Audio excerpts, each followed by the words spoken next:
예, 혁신회장 CES 2020이 막을 내렸습니다. 올 한 해 동안 전 세계 IT 트렌드를 미리 만나볼 수 있는 시간이었는데요. 미국 라스베이거스에서 직접 CES 현장을 보고 온 김승교 기자 그리고 고장석 기자와 함께 이야기 나눠보도록 하겠습니다. 어서 오십시오. 안녕하세요. CES 현장 분위기가 어땠는지 큰 그림부터 한번 소개 듣도록 하겠습니다. 고장석 기자한테 먼저 물어볼 텐데 어떤 점이 가장 눈에 띄었습니까? 저는 일단 처음 전시장을 둘러봤는데 좀 당황스러웠어요. 예. 이 현대자동차 부스에 갔더니 항공기가 있고요. 가전업체인 삼성전자에 갔더니 자동차가 있는 거예요. 근데 이제 항공사에 가면 또 비행기가 있어야 되잖아요. 그런데 오히려 이 델타항공에 갔더니 로봇을 가장 크게 전시하고 있더라고요.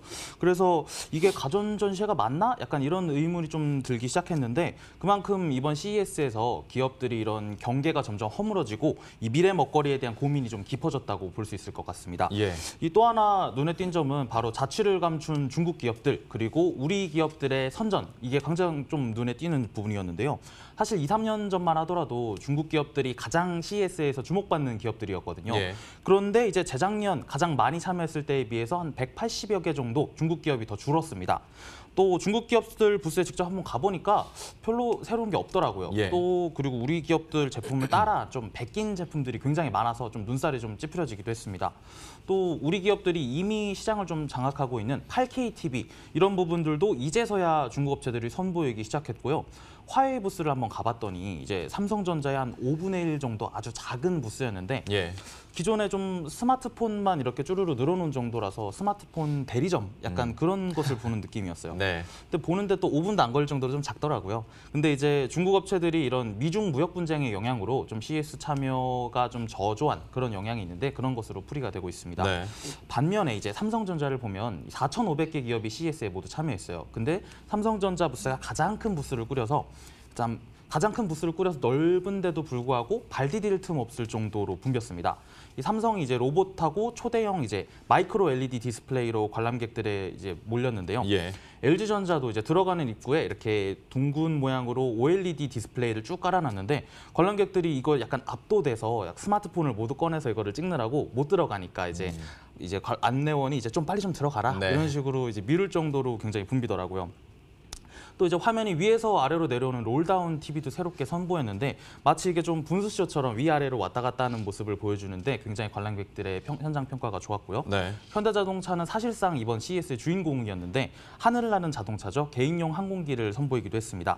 네, 삼성전자는 이번 CES에서 46개의 CES 혁신상을 포함해서 198개의 상을 받았고요. LG전자도 16개의 혁신상을 포함해서 119개의 상을 받으면서 각종 상을 휩쓸었습니다. 게다가 이제 가장 CES의 꽃이라고 할 수 있죠. 개막 직전의 기조연설자로 삼성전자의 김현석 사장이 선정된 만큼 전 세계 이목이 한국으로 집중될 수밖에 없었습니다. When we bring all this together, we create meaningful experiences for you. This is why we will lead in this decade, the age of experience. 네, 우리 기업들이 특히 두각을 보인 분야가 이제 모빌리티와 인공지능 분야였는데요. 이 전체 전시회를 관통한 공통의 키워드도 이 모빌리티와 인공지능이었습니다. 예. 고장석 기자도 처음부터 좀 당황스러웠다라고 할 정도로 CES에서 자동차 관련한 기술들이 뭐 자주 나오고 있고 요즘에는 뭐 자동차 회사들에서도 새로운 기술 선보이면 CES에서 공개해야 될지 모터쇼에서 공개해야 될지 고민 많이 한다고 들었습니다. 그만큼 CES에서 관련된 내용들도 좀 많이 다뤄볼 수 있을 것 같은데 구체적으로 김승교 기자가 그러면 모빌리티 관련해서 어떤 기술들이나 제품들이 나왔었는지 한번 정리를 해주시죠. 네, 사실 이제 자동차 기업이 몇 년 전까지만 해도 가전제품 전시회에 참가하는 것 자체가 좀 낯설었습니다. 예. 하지만 이제는 자동차 회사가 전시장 4곳 중에 한 곳을 통째로 사용할 정도고 오히려 전자회사가 자동차를 내놓을 정도로 CES에서는 이제 자동차를 빼놓고는 이야기할 수 없다라는 이야기가 좀 됐는데요. 이번 CES 2020에서도 완성차 업체와 부품사를 포함해 약 140여 개 업체가 참가했고 그리고 이제 CES 단골 주제였던 이제 모빌리티 기술의 미래에 대해서도 이제 적극적으로 논의를 이끌어가는 모습이었습니다. 특히 현대차는 자동차 회사이면서도 자동차가 아닌 개인용 비행체 PAV를 이번에 내놓았는데요. 예. 현대차가 PAV를 활용한 도시명 항공 모빌리티 기술에 대한 그 미래 비전을 먼저 이제 짚어봐야 할 것 같습니다. 사실 이번에 이제 주인공이라고도 볼 수 있었습니다. 그동안 현대차가 도심형 항공 모빌리티 사업을 준비한다는 이야기는 꾸준히 제기돼 왔었습니다. 근데 이제 최근에 이제 정의선 수석 부회장이 미래 비전을 얘기하면서 현대차의 미래는 이제 자동차가 50%, 그리고 개인용 항공체가 30%, 로봇이 20%가 이제 될 것이다라고 이제 언급하면서 이제 화두가 됐었는데요. 현대차가 이제 도심 항공 모빌리티의 이동 수단인 PAV를 이제 현장에 실물 공개를 직접 하고 또 이제 개발과 상용화 시점을 밝힌 뒤 비즈니스 모델을 만들기 위한 시작으로 우버와 협력했다는 것 자체가 사실 현장에서 굉장히 많은 논란이 됐습니다. 엄청 뜨거운 반응이었거든요. 먼저 이제 CES를 찾은 관람객의 이야기를 한번 들어보시죠. Oh, I think the SA1 is absolutely stunning. It's just a beautiful prototype, and I'm super excited about the future of Hyundai Motor Group, the partnership with Uber, and launching into urban air mobility. 실제로 이제 현대차 부스와 벤츠 부스가 이렇게 나란히 붙어 있었습니다. 근데 이제 현대차 부스에서는 관람객들이 PAV 사진을 찍는다고 빽빽히 들어차 있어가지고 저희가 촬영하기가 힘들 정도였습니다. 예. 반면에 벤츠는 이제 한가해서 현대차 부스와는 이제 크게 비교가 됐었는데요. 현장에서 본 PAV는 그동안 컨셉트 버전으로 봤던 모습과는 사실 크게 다르진 않았습니다. 하지만 크기는 이제 상상 이상으로 컸는데요. 부스 전체를 꽉 채울 정도였고 저희 카메라가 현대차 부스에서 촬영할 수 없어서 옆 부스로 촬영하러 가는 그런 에피소드도 있었습니다. 그 PAV 실물을 공개한 것과 함께 놀라웠던 것은 우버와의 협력이었습니다. 그동안 하늘을 나는 자동차에 대한 미래 모습은 많이 그려졌지만 이제 어떤 서비스를 할지 그리고 어떻게 이 사업을 비즈니스 모델을 만들어갈지에 대한 구상은 사실 구체화된 적이 없었는데 이번에 처음 공개된 겁니다. 예. 현대차는 이번 우버와의 협약을 통해 이제 그 해답을 내놨는데요. 도심 항공 모빌리티의 비즈니스 모델은 사실 그동안 얘기됐던 개인이 아닌 모빌리티 사업자가 핵심이다라는 이제 해답을 내놨습니다.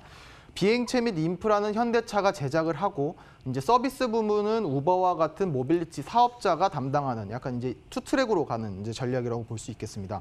이건 후일담인데 사실 이제 저희 현장에 간 기자들이 우버와의 협력을 미리 알고 있었습니다. 당연히 이제 현대차가 그 전에 스타트업에서 보여준 이제 쇼 같은 개념이 아니라 진짜 사업을 하겠다라는 모습을 이제 현장에서 실제로 보고 싶은 게 이제 저희 기자들의 모습이기도 했고 예. 바람이기도 했습니다. 하지만 아쉽게도 현지 시간으로 아침 8시에 정의선 수석 부회장과 우버 CEO가 협약을 하고 사진을 찍고 떠나버려서 저희는 이제 볼 수가 없었는데요. 실제로 도심 항공 모빌리티 사업을 시작하는 첫 모습을 사진으로 접하게 됐다는 것에서 기자들이 조금 슬픈 예. 그런 소식이 있었습니다. 네. 이제 좀 다시 돌아와서 이번에 이제 현대차가 이번 CES에서 자동차 대신 도심 항공 모빌리티의 청사진을 공개한 거는 빠르게 바뀌어가는 자동차 산업의 패러다임을 이제 패스트 팔로워가 아닌 퍼스트 무버로 이제 다시 맞이하겠다라는 의지를 보여줬다고 할 수 있습니다. 이와 관련해서 현대차 관계자 이야기 들어보겠습니다. 현대차가 기존의 자동차만을 만들던 회사에서 벗어나서 이제 연결성을 추구하는 모빌리티의 생태계를 만들겠다는 그런 비전이 있기 때문에 거기에 발맞춰서 저희가 항공 에어 모빌리티를 개발을 해서 그 시장을 선점하는 것이 저희 목표입니다. 저희가 비행체 개발 계획은 2023년까지 완성형의 비행체를 만들어서 2024년쯤에 시험 비행을 할 계획이고요. 그다음에 시장 진입은 2029년을 목표로 하고 있습니다. 그 자동차 얘기 조금 더 해보도록 하죠. 완성차 업체뿐만 아니라 그러니까 어떤 전자기업에서도 특히 삼성전자도 뭐 전장 부품 사업에 대해서 계속 확대를 하고 있고 뭐 인수합병을 하고 있는 상황이지 않습니까? 관련한 전자기업들에서도 좀 기술들이 나왔을 것 같은데 한번 정리해 볼까요? 네, 말씀하신 대로 전자기업들이 전장 부품에 대한 관심이 굉장히 많은데요. 이번에 CES에서 굉장히 또 놀라웠던 점이 이 SK그룹과 삼성전자 그리고 LG전자의 부스에 갔더니 공통점이 하나 있었어요. 모두 다 부스 한가운데에 자동차를 뒀다는 게 굉장히 인상적이었습니다. 전자업계도 이런 미래 모빌리티가 발전한다는 거 알고 있으니까 이 전자장비 분야 산업에 주도권을 쥐기 위해서 경쟁하고 있는 건데요.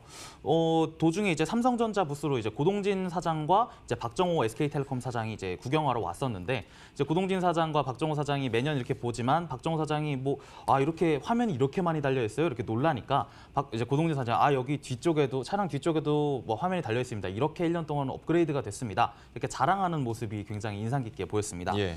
네, 삼성전자는 이번 CES에서 세계 최초로 5G 기술을 활용해서 차량 주변에 있는 환경을 이제 운전자에게 전달해주는 그런 기술을 선보이기도 했는데요.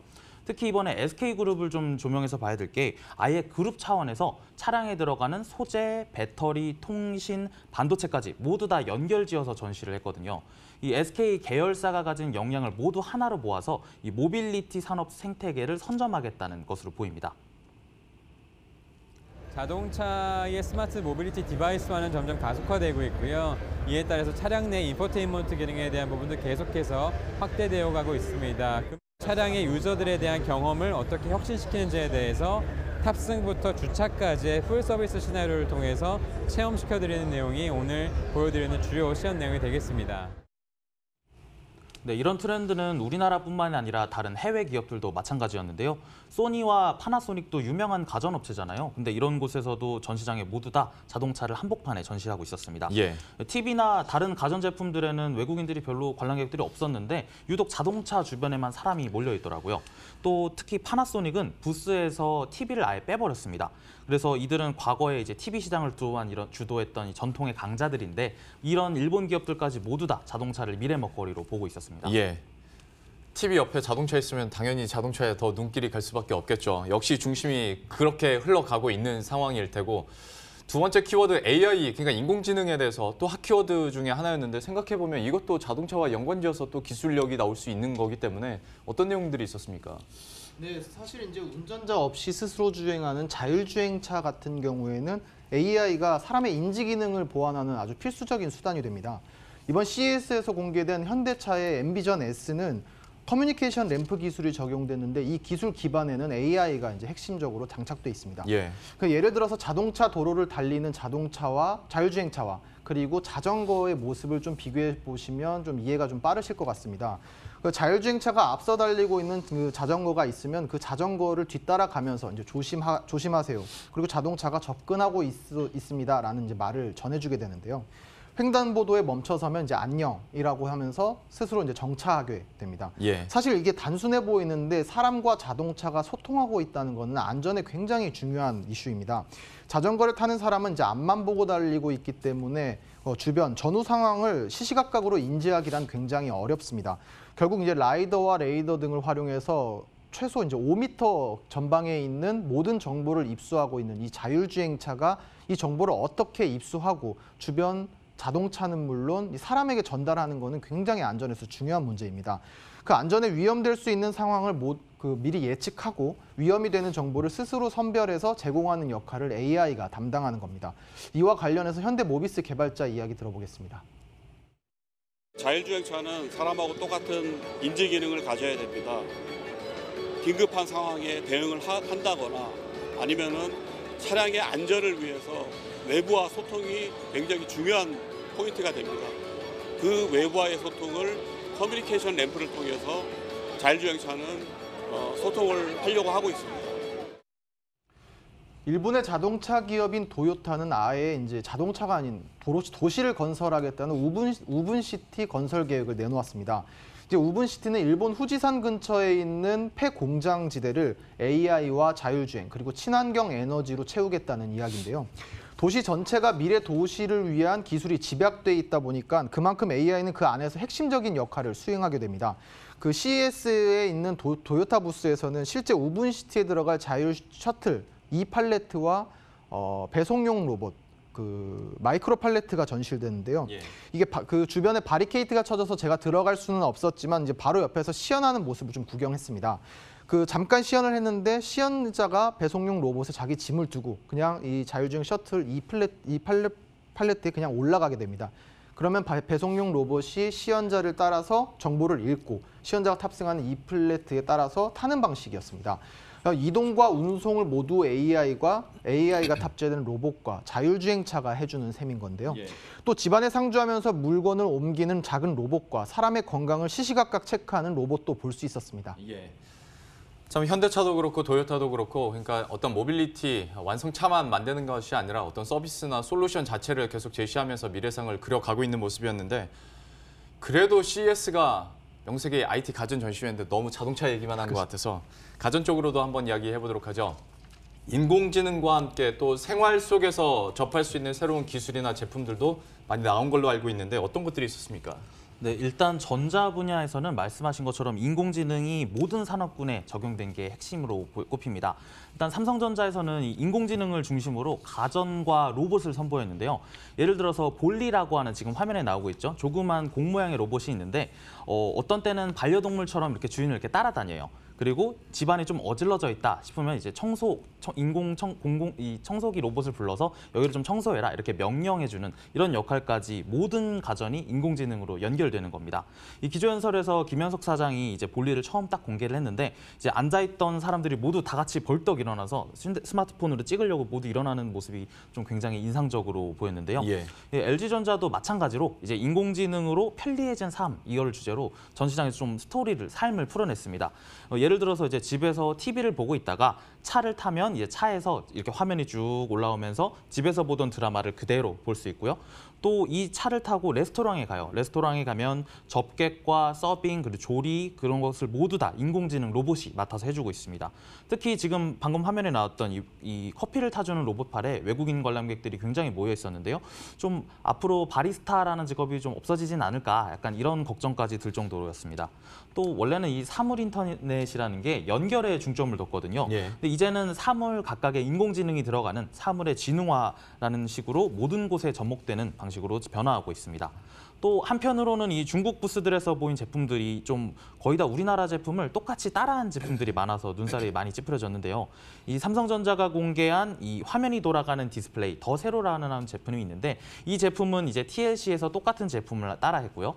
또 삼성의 QLED와 마이크로 LED라는 이 명칭까지 그대로 똑같이 따라했습니다. 물론 삼성의 마이크로 LED는 이제 더 월이라는 이름인데 8K 화질의 292인치 크기 그리고 TCL 제품은 132인치에 겨우 이제 4K 정도 화질에 불과했습니다. 중국 기업들보다 앞서 있는 우리의 인공지능 기술도 좀 눈에 띄었는데요. 이 8K TV는 사실 고화질을 구현하기 위해서 가장 중요한 게 인공지능이 탑재된 이 반도체 칩입니다. 그런데 이제 이 중국 제조사인 TCL과 뭐 하이얼, 하이센스 이런 거 모두 다 이제 차례로 한국 TV를 본뜬 이 제품을 내놓았는데 현장에서 반응을 보면 우리 기업들이 만든 8K TV가 화질은 물론 폼팩터나 디자인까지 모두 다 앞서 있다는 평가를 받았습니다. And it's very, very impressive. I mean, LG TVs have been leaders for a long time, as you know, but this is something else. This is absolutely amazing. Yeah. It's a whole different way of decorating your living space that makes it interesting. And that's, I think it would appeal. Absolutely amazing. Not only were the colours so bright and clear, but my personal favourite feature was the beveled edge. The infinity screen is just so amazing. It just, I think, revolutionises the way we're going to introduce TVs into our homes. 네, 삼성전자의 김현석 사장은 이제 간담회에서 이런 말을 했습니다. 8K 칩을 만들려면 최소한 2년이 걸린다. 근데 이제 작년부터 이제 중국이 시작했으면 내년에나 이제 제대로 된 제품이 나오기 시작하는데 중국과의 기술 격차를 약 2년 정도라고 보고 있었던 겁니다. 앞으로 이 격차를 더 벌릴 수 있다는 자신감을 보여준 건데요. 이번에 CES는 우리 기업들이 앞으로 향후 먹거리가 될 모빌리티와 인공지능 이 두 분야에서 모두 기술력을 과시하면서 글로벌 시장을 이끌어 나갈 수 있다는 자신감을 보여준 무대가 된 것 같습니다. 예. 이렇게 해서 이번에 직접 라스베이거스 다녀온 김승교 기자 그리고 고장석 기자와 함께 CES 관전 포인트들 함께 정리해봤습니다. 잘 들었습니다.